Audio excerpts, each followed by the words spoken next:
What is a place? How does a collective understanding and memory of a place shape the landscapes, peoples, animals, and plants in that place? The collective understandings and memories that cultures and peoples have of any given location massively impacts the land, the way the land is used, what species can thrive there, and what kinds of people are put in powerful and privileged positions.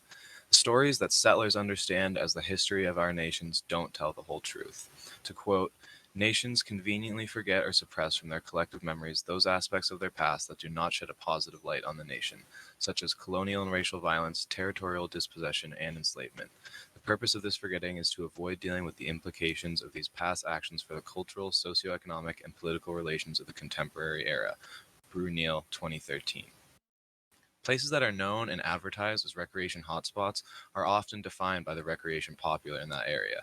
While there is nothing wrong with a group of people sharing ideas, understandings, and potential uses of an area, it is problematic when certain histories, uses, and understandings of an area are intentionally and strategically hidden or altered to create another story.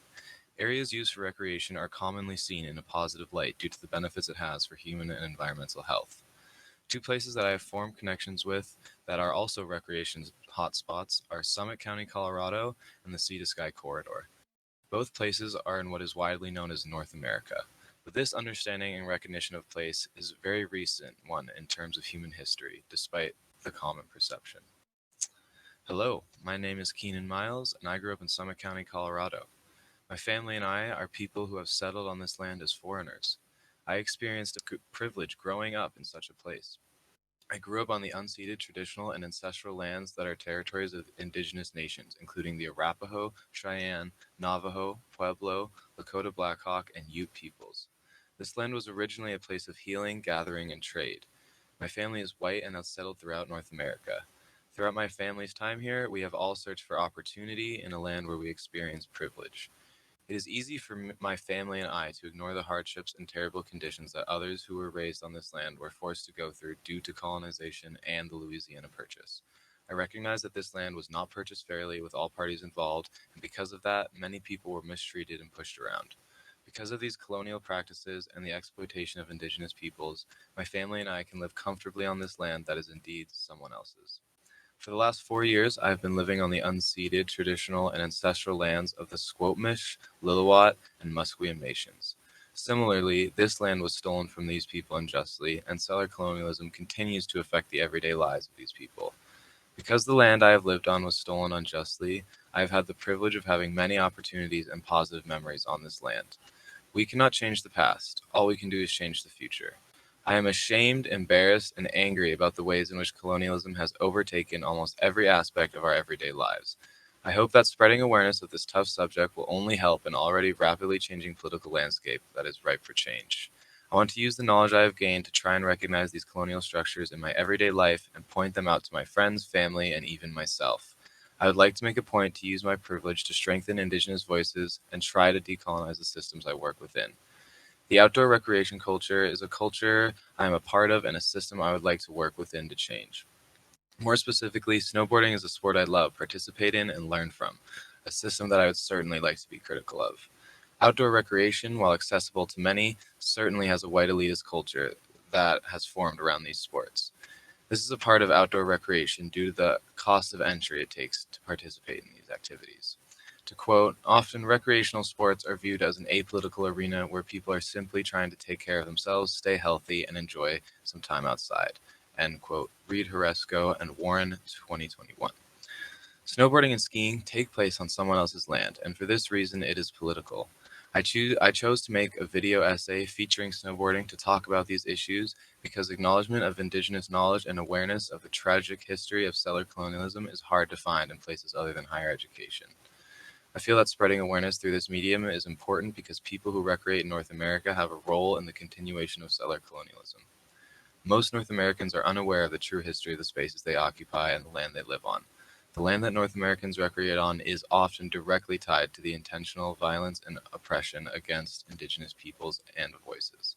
As settlers on this land, we all have a responsibility to learn the true history of the land beneath our feet and how it came to be. But how exactly is the land we ski or snowboard on all tied up in settler colonialism? And why does having a connection to place make it important to learn about the stories and cultures that influence the place? Let me begin with the place I learned to ski and formed a connection to place myself. Arapahoe Basin is somewhere where I formed a connection to place. I personally feel connected to the land when I'm snowboarding due to the way I read the terrain to decide where to go or what features to ride. I enjoy going fast, making big turns, and floating over the land.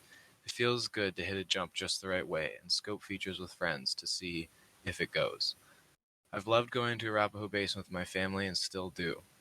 It is where I have had memories, birthday parties, and learned to ski and snowboard, where I have had lots of fun.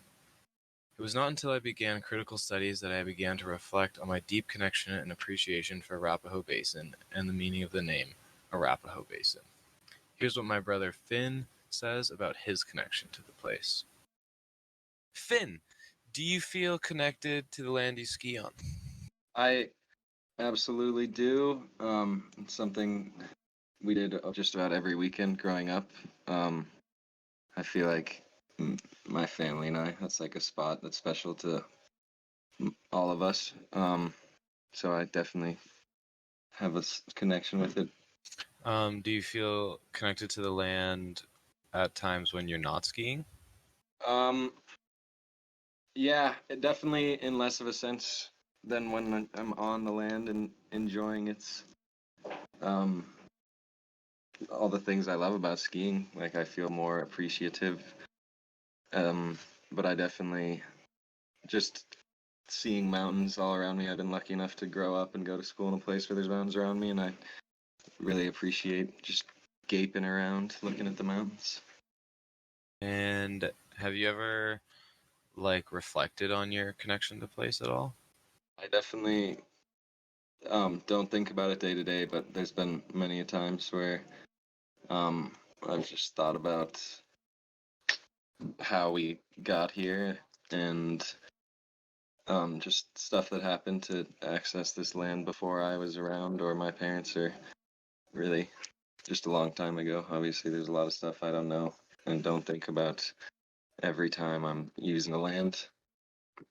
So do you regularly think about colonization when you're skiing or No, definitely not regularly. It's something that crosses my mind every now and again, but it's not every time I'm there, that's for sure. Arapahoe Basin is a smaller ski hill in Summit County, Colorado, boasting a rich skiing history. Located in the Arapahoe National Forest on Loveland Pass, Colorado, plenty of history about the location can be found all around the resort, as well as some of the key values of Arapahoe Basin. Nicknamed the Legend, this is what the About Us section of the website has to say. Quote, our status as the Legend is as much about Arapahoe Basin's incredible terrain as it is about our guests, staff, history, and care for our environment. End quote. Arapahoe Basin website. Arapahoe Basin is what locals call the locals resort, as it does not have a village at the base area, and the focus of the hill is primarily on skiing. Due to the challenging terrain, tourists often do not favor the resort. The ski resort is viewed by many and framed intentionally by the website as being different from other ski areas with a rich culture and history in skiing. Our culture is deeply shaped by our history, our terrain, and our people.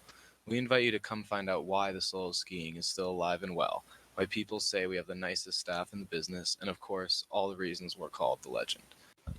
In the lodges, the history of the first skiers at Arapahoe Basin and how the place was built are all over. It appears the history of this place started with the ski culture, and before that, well, there's no mention of that. This is called settler belonging. Quote, a sense of feeling connected to specific places and organized spaces taken from indigenous peoples. End quote. Black 2017. Many people, like me, also feel a strong connection to this place for what it is and the times they've had there. The word Arapaho refers to a group of First Nations people who have been around long before the ski resort existed. Furthermore, one of the ski lifts on the mountain is even named Lenawee, which actually comes from the Shawnee language, which was not located in Colorado. The word Lenawee actually came from the Shawnee word Lenawai, meaning men or the people. Quote, Linquist 1997. While there is no mention of the Arapaho Nation or any history of the place before European settlement, there is a huge focus on a rich history and culture revolving around skiing. The fact that there is no information at Arapahoe Basin about the Arapaho people or any other First Nations in the area should be questioned. The fact that there is almost no mention of Arapaho, Cheyenne, Navajo, Pueblo, Lakota Blackhawk, or Ute peoples in the Summit County area should be concerning and questioned.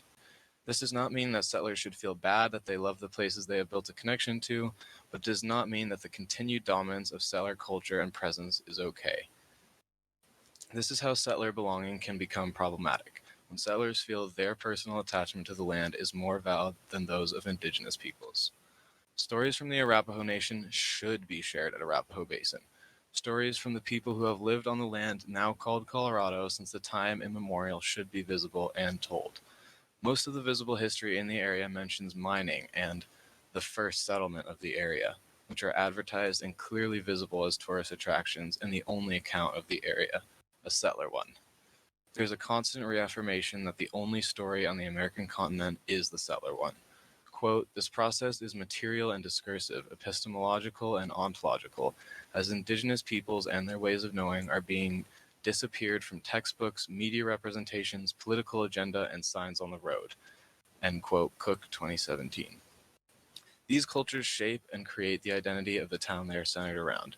These cultures and communities would not be able to thrive and grow in the ways they are today if not for the genocide of indigenous peoples and cultures on the entire American continent.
The sea to sky. If you participate in skiing or mountain biking or other outdoor recreational sports such as climbing or hiking, the names Whistler, Squamish, or Sea to Sky are probably some places you have heard of through fellow riders or in any skiing movies in the last 5 or so years. Areas near and around the Sea to Sky corridor have been blowing up for recreation ever since Vancouver hosted the Olympics in 2010. Why has this place only recently been well known to people outside of Canada, and what is the real history of this place? And why have places like Squamish and Whistler only recently become so popular for these sports? When a person drives through the Sea to Sky for the first time, you might notice that some signs along the highway have place names in the local Indigenous language. At first glance for settlers, it may appear as though Canada has taken monumental steps towards truth and reconciliation and recognizing Indigenous people. In comparison to the United States, this holds relatively true. A deeper look into current Canadian politics reveals that little has actually been done beyond acknowledging the violent past and creation of the country. While these are the critical first steps and a huge move in the right direction, it is still Canadian politics, and therein lies the problem. The current existence of and futurity of the Canadian government relies on the continued oppression of Indigenous people. Quote, the work of settler colonialism is one of continuous structural dispossessions and displacement of Indigenous peoples and ways of knowing and being from land. End quote, Cook 2017. Even though Canada has acknowledged the devastating ways enforcing the settler Canadian government on Indigenous people over the entire continent was and is detrimental to the lives of Indigenous people still face discrimination on many levels throughout the entire country, and there is little action by settlers to make meaningful changes regarding the treatment of Indigenous peoples. The Indigenous place names on road signs are hugely important. Returning names to places reinforces the idea that the settler story is not the only one in the area. However, when little progress has been made since the signs were added, they do little more than create the image that Canada is taking action in truth and reconciliation. Indigenous culture and presence are presented in some areas while hidden in others. Take this mural in Squamish, for example. On it are five clearly distinct images. The first depicts what Squamish may have looked like a long time ago. There's orcas in the sound, a traditional longhouse, and indigenous people depicted in the mural. Followed by this is just a picture of Mount Garibaldi and some local wildlife in the area. However, after this, the final three images, there's a picture of settlers that are logging. However, they're not logging in the actual mural, along with a picture of a train. This seems to be hinting at some sort of progress and maybe sort of tells some of the stories that shaped the land into the way it is now. But what's really interesting is in the final image on the mural, depicted are mountain bikers, climbers, and rafters and wind gliders, all recreation popular in Squamish. However, if you notice, every person depicted in this image is actually white, and after the first image, there is no depiction of indigenous people. This is just one of the many ways that the settler part of Squamish is made to seem separate from the indigenous part of Squamish.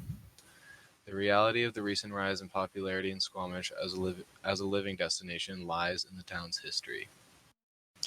When settlers started arriving in the sea to sky, they were motivated by resource extraction. The known stories of Squamish and Whistler are a history of extraction and great places for outdoor activities. This is seen through historic landmarks like the Britannia Mine, the Function train wreck, and pictures of mountain bikers, climbers, and skiers in both towns. These aspects of settler culture are displayed and romanticized throughout the sea to sky, told as the only story. Indigenous culture and people are made to seem separate from the settler part of Squamish and settler culture in the area. If it were not for the history of genocide and resource extraction, Squamish and Whistler would not be the same places they are today. Quote, settlers were or are beneficiaries of resource extraction, but they also sought local spaces free from increasing pace of extraction so that they could foster and pass an effective attachment. End quote, Black 2017. There is an idea that is taught or created in North American schools and systems and culture that the land we live on was free for the taking to settle across North America and contributed to the dehumanization and erasure of indigenous peoples. Quote, uninhabited wilderness had to be created before it could be preserved. End quote, Spence, 1999. The truth is that there are hundreds of nations that live in North America that have stewarded the land for thousands of years. The idea that these places exist as only Squamish, Whistler, or Vancouver is part of creating the settler colonial illusion. All this being said, positive change is taking place in some parts of the ski and snowboard industry. Recently, Whistler Blackcomb rebuilt the Creekside Gondola, which was given the names in the languages of the Squamish Nation, facing south, or Chittaswalt, which means beside the creek in the Squamish language. My pronunciation may not be perfect. Additionally, in the Lillooet Nation, the Creekside Gondola was given the name facing north, or Squitsatiswaweka, or by the creek, in Lillooet language. Additionally, the chair Big Red Express has recently been given new names Quem Kaik in the Squamish language and Sequitsquakilk in the Lillooet language. Returning names is one way to reassert Indigenous presence and futurity, and is one step in the right direction. Quote, all settlers should be behaving as guests on this land, not as owners. And even further than that, settlers have to recognize we have many wrongs that we need to fix. End quote. Carlson, Monthara Rowe, 2021. While Whistler Blackcomb has been taking steps in recent years to ensure there is more of a Squamish and Lillooet presence in and around the town and resort, the steps they have taken so far are simply the first ones. More needs to be done to show that the culture of Whistler is Squamish and Lillooet culture. Squamish and Lillooet people should have power in governance structures and decision-making regarding the municipality. The original place names for iconic mountains and other sites around Whistler should be presented in Squamish and Lillooet language. Now I'm going to show you what some of my friends had to say about their connection to place. Alright, we're here on the peak chair today in Whistler, British Columbia with, how do you say your name? Marcus Red-Smith. Right, and today I just wanted to ask you a few questions, Marcus. So, do you feel connected to the land that you ski on? Yeah, I mean, it's given me so much fun and so much joy over the years. Grew up going up here. So yeah, it definitely holds a special place in my heart, and I try and spend as much time up here as I can. So I'd say I'm fairly well connected. connected to it. What like aspects of the land do you feel connected to? Like, is it only when you're skiing, or is there other times outdoors that you feel like you're connected to the land? No, there's definitely other times. When I'm hiking and climbing, if I'm ever like on the summit of something, definitely feeling a connection. And it's like, it's not like I'm connected to the dirt or the snow or anything physical. It's like more I'm connected to the feeling of being out here and challenging myself and being with friends and just kind of, you know, slowing down my life and just living in the moment. And have you ever reflected on your connection to this place? And maybe, can you maybe speak a little bit if you think that colonization and skiing are related at all? Yeah, okay, I'll start with the first one. I reflected very much about my connection. Not too deeply. I like to journal sometimes, kind of get personal with what I like to do and why I like to do it. So I definitely understand myself pretty well, but I haven't dove into the connection with the land that deeply. In terms of the colonial aspects of skiing, I mean, there's obvious things that jump out, like we're on a ski lift right now. It's been built on the land. I don't know too much about the history of Whistler, but I'm pretty sure Whistler bought this land. Don't know how they got it, how they acquired it, but there's definitely indigenous people, First Nations here before there were settlers. So I'm sure if I dug into the history of Whistler, Blackcomb, the town, and the resort, it would probably be like a good thing to know, where this source of happiness and joy has been generated from. So yeah, it's something I should look into more, considering it's such a big part of my life. Well, thank you for your time, Marcus. Those are some wonderful responses.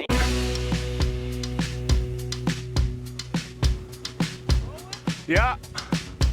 The river opened her mouth and spat into a vast Oh sea, yeah. larger and bluer than a cloudless sky, muscular, prodigious, and mortal.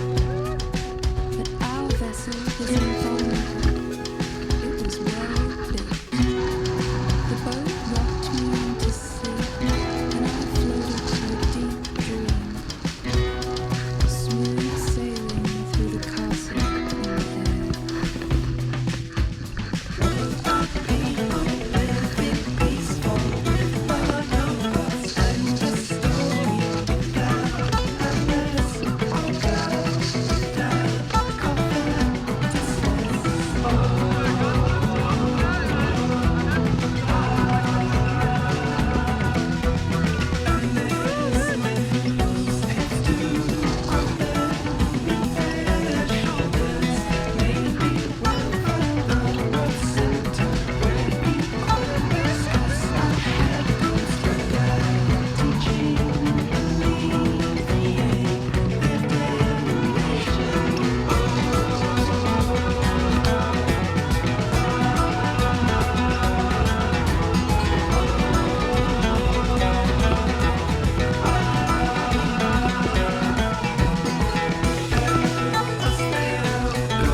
Alright, I'm on the peak chair today with Camila Pedersen. Alright, and Camila, I just wanted to ask you a few questions. So, do you feel connected to the land you're skiing on? I do, but I think in a super superficial way. I think I've been skiing here for a long time and rarely think about the land that I'm on. So, But there's other it's a- times that you feel more connected to the land? Yeah, I think it's hard. It's such a fast-paced activity, and when you're like on the lift and then skiing and then on the lift again, it's hard to reflect on it. I find I'm more connected or in tune with my surroundings when I'm touring or going on a walk. Yeah, I think skiing, especially on the resort, is a difficult time for me to like reflect on what I'm doing and where I'm doing it. Just one other thing. Have you ever reflected about, it seems like you have maybe a little bit, but have you ever reflected about how colonization affects your skiing experience? Not a whole lot, but a little. And I think I'm from Colorado originally. I grew up skiing on the resort, and in Colorado, in like education and in recreation, there's very little recognition of the indigenous people and the land that we're on. At all the Colorado resorts I've been on, I've never seen anything that has like mentioned what land we're on and where it comes from. And I know there's movements to like change some of the labeling and names now, but it's still like growing up, never was aware of it until coming out to Squamish. So I think Sea Sky does a better job of helping people realize where they are and reflect, but I still like very minimally relate skiing with like colonization, even though when you think about it, like, yeah, it's very clearly a continuation of that. Well, thank you so much for your time today, Camila.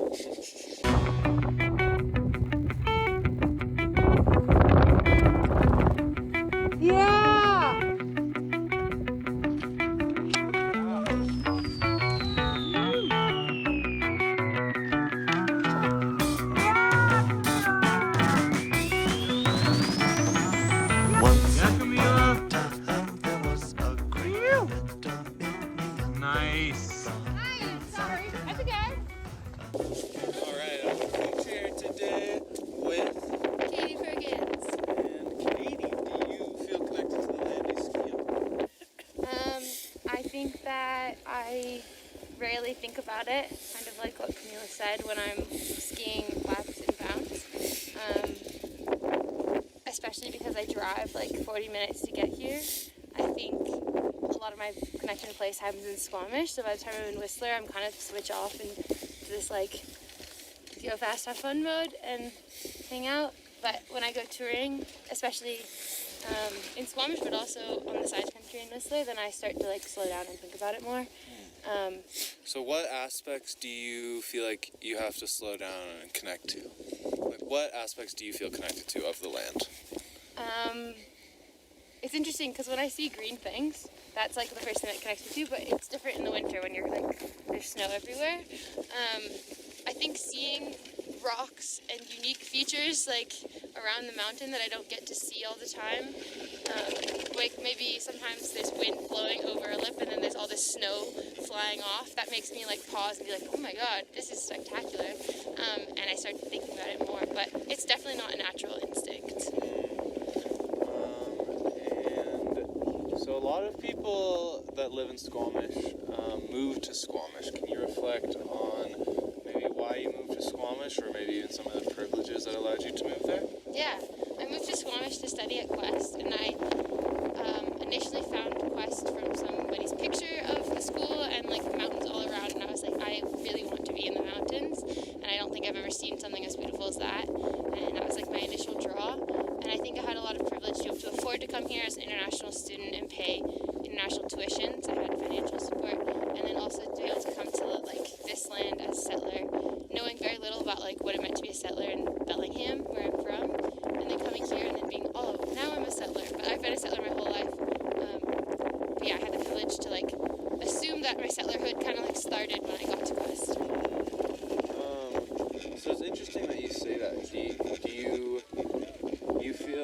don't feel like your Sellerhead started when you got to Squamish, but that's when you started learning about it. Is that what you're Yeah, saying? totally. Like, Okay, yeah. it's been my whole life, but I didn't acknowledge it at all until we had land acknowledgements and at Quest, and until I started being like, oh wait, this land doesn't belong to me, and if I'm gonna go play in the forest, which is what I liked the most, like, I'm doing it because I'm privileged to be able to mulch the land, and like, I think about that more now. Less so in the mountains, which is something like I want to do more of.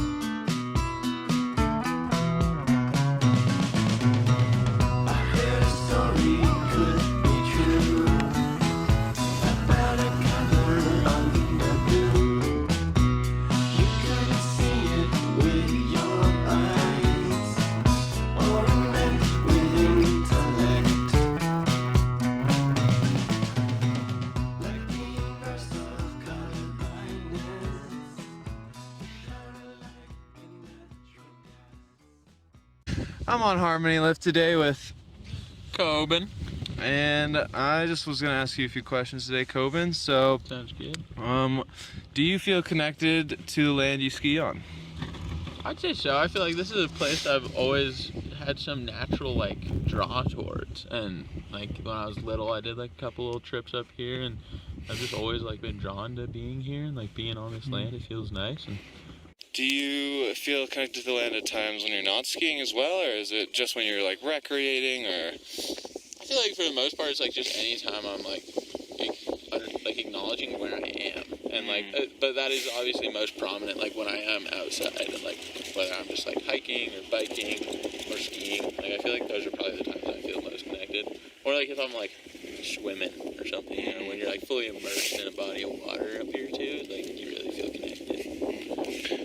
Another thing, Coben, is a lot of people like you and me that live in Squamish chose to move there and didn't grow up there. Exactly. How do you think that affects your connection to I land? think I definitely have like a more outsider perspective, but I also feel like I can appreciate it more because I like come from a different land, and like coming to this land, I like see it differently than if I had seen it like my whole life.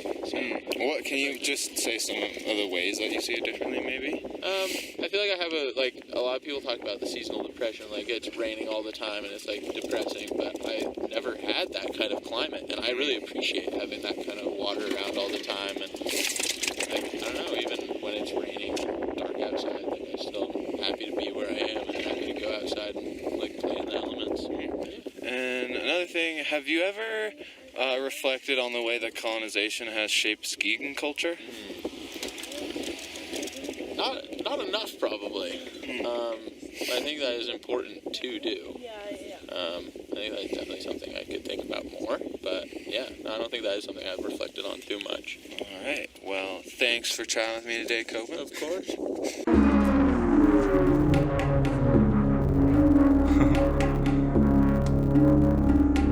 Oh yeah.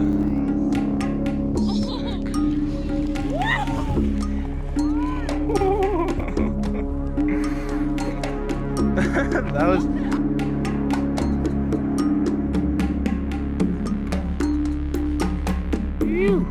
Nice.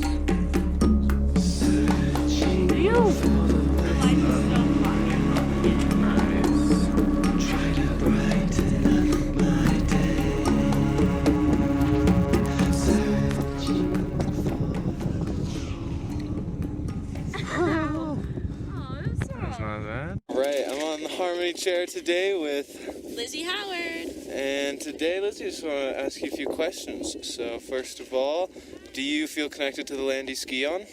Yeah, I think I feel connected to the land I ski on. I think skiing is hard because like the ski hill itself and even like backcountry areas are manufactured areas.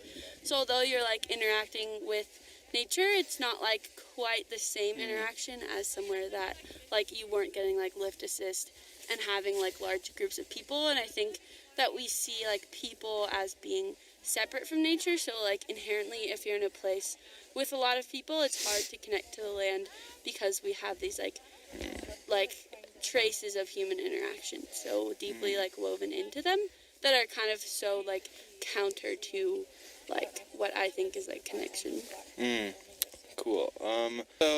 So it sounds like you're saying that like for you, when you feeling connected to the outdoors, it's in a certain scenario. Can you maybe speak to more of the scenario where you feel more connected to the outdoors? Yeah, I think when I feel the most connected to the outdoors, it's when I like take seconds in the outdoors and I'm like pausing and like really like experiencing the outdoors. Like for me, a really big part of like feeling connected to the land is like knowing like what like plants and animals are around me. So even if like I don't know them by name, like kind of like having a name in my head, like oh the trees with like this type of bark, like I think that's like even a type of connection. So like when I'm like doing things like skiing or biking or things that like are really quick, it's like I'm in the experience, but I'm not like, it's not really like embodied, like I'm not using all my senses. I think if I'm using all my senses, then I'm like really connecting with the land. So you and me, like a lot of other people in like the Sea to Sky area, moved here and didn't grow up here. Do you think that that affects the way that you connect to the land, like being in a place for a long time? Or do you feel connected to the land right away, like in a new space? Yeah, so I think the way that I like first came here, I kind of wish I had done it differently. I really like was into this idea of like exploration in outdoor recreation, and I wish that I had like taken a moment and kind of like given thanks and like really associated myself with the land a bit more.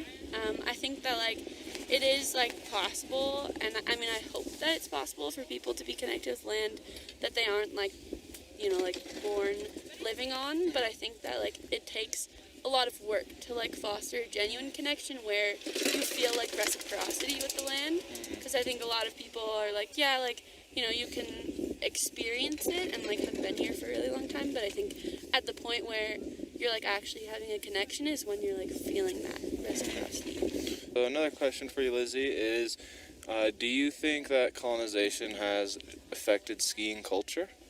Yeah, I think skiing culture is like a huge part of colonization. Like the foundation of skiing is, you know, founded by like colonizers and settlers, and I think that just like the whole like ski culture as a whole has got a really long way to go before like we're actually recognizing the land and we're actually like recognizing indigenous people. And like I think that because it's a sport that like in nature it uses the land, and I think that people can get use and like connection very confused and feel like they have a right to be here. But I think that like skiing culture can be something that we can shape to like be a good culture, but the direct impacts of colonization are seen pretty much constantly. Well, thanks for your time today.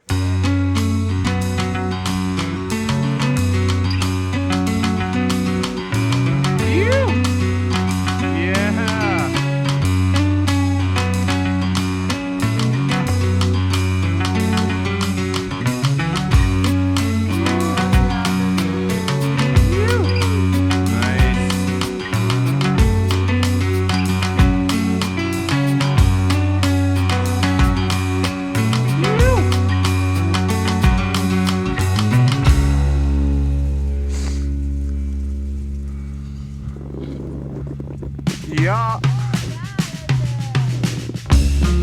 Meet with me in the dark off the street. There was that believing secretly utopia, freedom in the inner cell. Look for me with the big polka dot.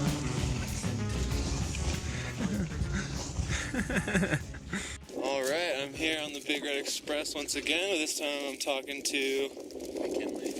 And McKinley, I just want to ask you if you feel connected to the land that you ski on.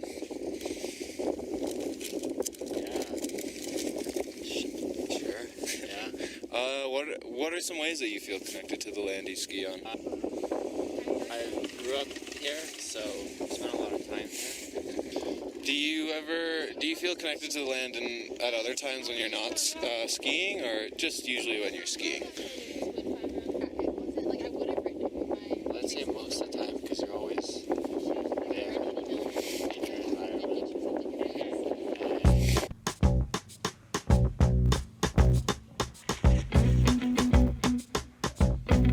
Yeah!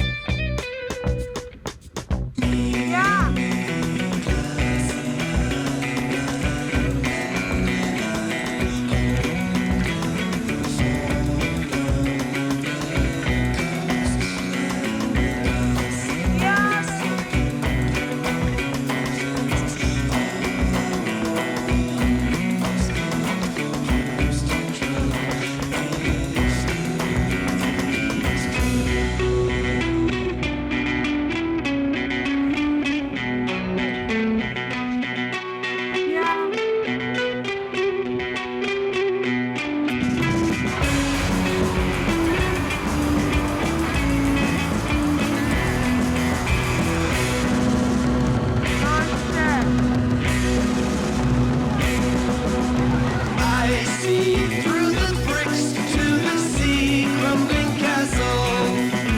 Waters rising up, thick and green, crumbling castle. Inching closer each century, crumbling castle. Are we safe in our citadel? Look upon our condition, crumbling castle. You would not believe where I'm from, crumbling castle.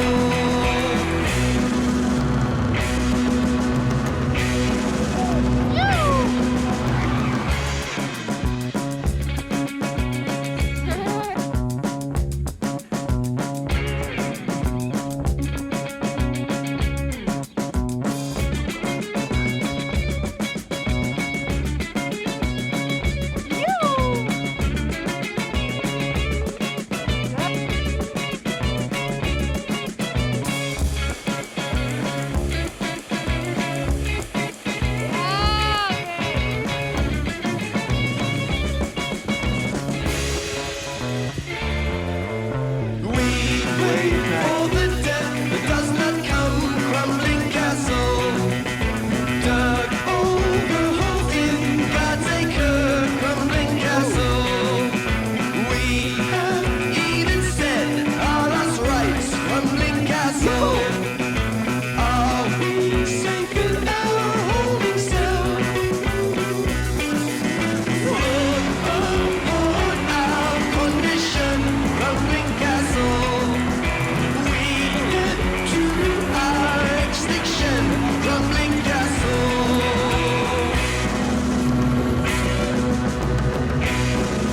Recording good.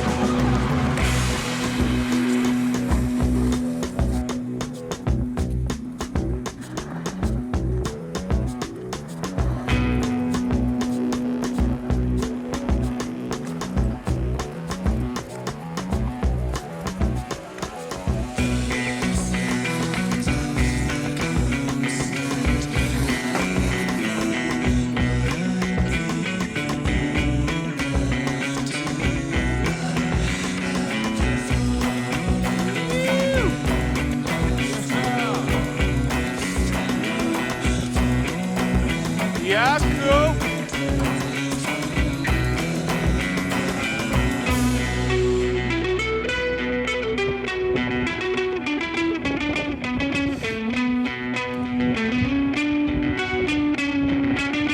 Yeah!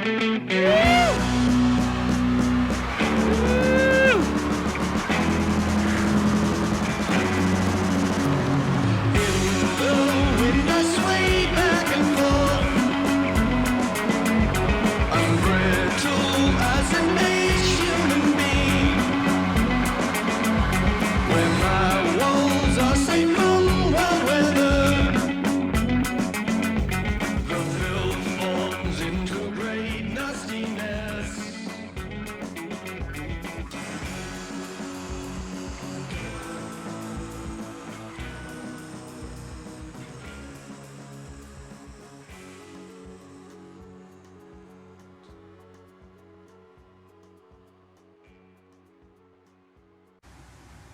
So why should skiers and snowboarders care about decolonization? Well, Arapahoe Basin and Whistler Blackcomb are just a few of many examples of the ski industry and a complicated and problematic relationship with appropriating indigenous culture. Throughout North America, and especially in the outdoor recreation industry, indigenous culture is commodified, profited off of, and stolen. At the same time, and it's also invisibilized and made to seem like a relic or a part of the past. To most settlers across North America, the tragedies and atrocities of colonization are nothing more than a lost memory. The fact that these things happened are rarely even thought of and not spoken of in popular culture. Yep. This is just one example of some of the many ways that the oppression and domination of indigenous people is a part of ski culture and identity. This simple act of forgetting and continuing to forget does a lot of damage. Many people assume that they have no responsibility in the continued erasure of indigenous people. However, this is simply not the case. We are all responsible as settlers on this land, and we have to make it our responsibility to hold all the communities and cultures that we are a part of accountable. Rather than appropriate indigenous people and culture, these people should be compensated and included in local and regional identities. This is why skiers and snowboarders have a responsibility to be critical of their connection to place. The community and culture surrounding these sports affects the lives of other people, and in North America, people are skiing on stolen land. As settlers, we have a responsibility to learn about the true history of the spaces we live within and how it has led to the current situation. Due to the high costs associated with building and maintaining a ski resort and participating in skiing, ski resorts and ski culture often shape the larger economy of the place they are in. Due to the high number of tourists that will come to skiing destinations solely for skiing, the economy in ski towns is primarily based on it. Personally, I can reflect on this, as in the town I grew up in, it was common for the school district to modify school holidays for the entire school district to accommodate the number of jobs the ski industry affected. This allowed certain parents to plan days off and trips with their families at times when the community was more relaxed. Ski culture is another aspect of settler culture that shapes a place and its identity, similar to extractive processes such as mining, logging, and governance structures. While skiing and extractive industries extract from the land in very different ways, skiing and outdoor tourism in general promote a taking mentality from the land. The kind of extraction is different, and while tourism is a better form of extraction than resource extraction, it is still commodifying and extracting from the land. Each of these settler cultures affects the landscapes, plants, animals, environment, and the way that indigenous people are treated in the area. Each of these cultures works to create a space for themselves whilst further burying the tragedies and atrocities of the past. And this is why skiers and snowboarders have a responsibility to decolonize the systems they are a part of. All in all, the current situation that we live in is very complicated, and we all have a responsibility to learn the true stories of the places we live in and how they came to be. Outdoor recreation communities have not always been recreation focused, and the history of how they came to be is important. In my experience, I've noticed that many recreation-focused communities glorify a passive resource extraction and a history of the first settlement in the area. As settlers, we have a responsibility to learn about the people and culture that existed in North America prior to European settlement. Many settlers that participate in outdoor recreation already experience settler belonging, and it is important to be critical of the privileges that allow us to connect with the land in ways that other people can't. It's also important that settlers don't feel their connection to the land is more valid than those of indigenous peoples. Outdoor recreation should be a space that is safe for everyone, especially indigenous people. Communities across North America have a responsibility to ensure that indigenous culture and identity is present and a part of the community. Indigenous voices need to be influential in the community. Settler colonialism is still taking place right in front of us, and indigenous people and culture continue to be disregarded across North America. Indigenous people are a part of the past in North America, and they're going to be a part of the future. It is time for settlers to stop being ignorant about the violent creation of Canada and the United States and start reconciling the traumas of the past. Ensuring the presence and futurity of Indigenous people and culture is highly important. Their knowledge and belief systems have been silenced and made illegal to ensure settlers have a presence on this land. It is about time that settlers made a point to ensure the revitalization and continuation of Indigenous culture and knowledge. So, what can we do? Well, one of the best first steps to begin learning about decolonization is to learn about your own heritage and how you ended up where you are today. Finding out where your family comes from and their reasons for traveling, settling, or remaining where they are important things to know just for yourself. Once you've learned a little about yourself, it is integral to learn more about the land that you're currently living on, and especially the land that you're skiing or recreating on, and any land that you feel you have a connection to. Learn about the nation and culture that has been stewarding the land for thousands of years, and the ways in which settler colonialism has shaped your community. After this, it's important to make connections in your community with the local indigenous people and possibly with organizations that are supporting their sovereignty and resurgence. This step is vital, as Elizabeth Carson Manthara says in her book, Living in Indigenous Sovereignty. She says, "We have to make it past the first step of education. This is a step where people will sometimes look at it and go, yeah, we have done enough. But education is barely scratching the surface, and steps need to be taken after education to redistribute power, privilege, and resource." End quote. Carlson, Manthara, and Rowe, 2021. It is important to stay mindful of the privileges and backgrounds that we have when working with indigenous people, at least those of us that are settlers. This is especially true for people like me, white males. We will be perceived differently when working in fields like this, and the way our voice is heard is different than others. As settlers, we must remain critical of our biases and assumptions and remember that writing, speaking, and reading about these things doesn't make us innocent. Land is the most important part of decolonization, and returning the control and decision-making of this said land to the original stewards of this land is the goal of decolonization. Return of this land will likely never happen through current governments and institutions in power. Working within your community is hugely important in fostering change, as change at the grassroots level directly with indigenous people will have the largest impact. When it comes to indigenous people in North American mainstream culture and politics, it has been made clear that indigenous people and culture are not valued. Issues which involve them include the environment and social and political violence against them. As this violence has been ongoing for over 200 years now, it is clear that indigenous people are not valued by other non-indigenous folk, due to this undisrupted violence against them. Quote, "If we think of some people as less valuable than ourselves, then their interests are less important, their needs less important, this means we can behave towards them in ways that we would not find acceptable towards people like ourselves." End quote. North Americans need to learn about history from another perspective and start showing their support and care for indigenous sovereignty and resurgence. Since I've started studying this and listening about the true history of North America, listen more than talk is a sentiment that has been reiterated in almost all the literature I've read and just told to me by indigenous people I've met. Learning about the ways to make your communities and cultures that you are a part of more connected with local First Nations is a great way to promote decolonization. The outdoor recreation industry is a great place to start making these connections due to the appreciation outdoor recreationalists already have for these outdoor spaces. The relationship humans have with the earth does not have to be a negative one, and supporting indigenous sovereignty and resurgence is the best way to ensure generations will be able to learn, play, and enjoy the outdoors. The final goal of decolonization is some sort of mass return to land to indigenous people so that to ensure that they can have governance over it. Quote, Carlson, Manthara, Rowe, 2021.